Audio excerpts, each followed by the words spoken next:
อานิสงส์ของการไหว้พระสวดมนต์นั่งสมาธิข้อที่สี่อานิสงส์เป็นที่หักของเทวดาการนั่งสมาธิภาวนาไหว้พระสวดมนต์ยอมเป็นที่หักของเทวดาทั้งหลายผู้ที่ไหว้พระภาวนาเสมอยอมได้รับการคุ้มครองจากพวกเทวดาผู้ที่เทวดาอนุเคราะห์คุ้มครองแล้วยอมประสบพบแต่ความสุข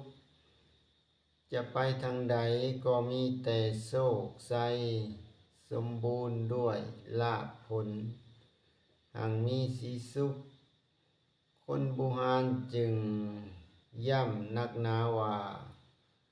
ให้ลูกหลานทั้งหลายสวดมนต์ไหว้พระก่อนนอนเทวดาเขาก็ต้องการบุญญาบารมีเหมือนกัน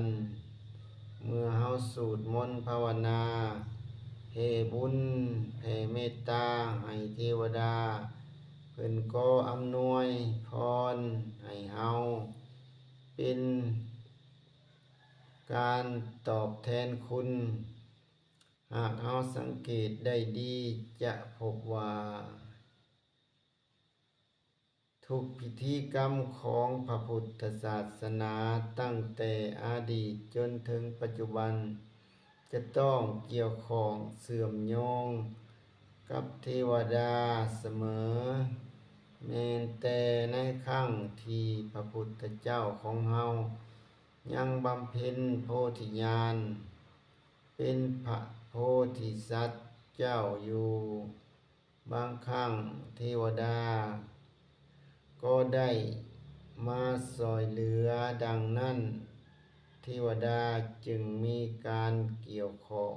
กับพระพุทธศาสนามาตลอด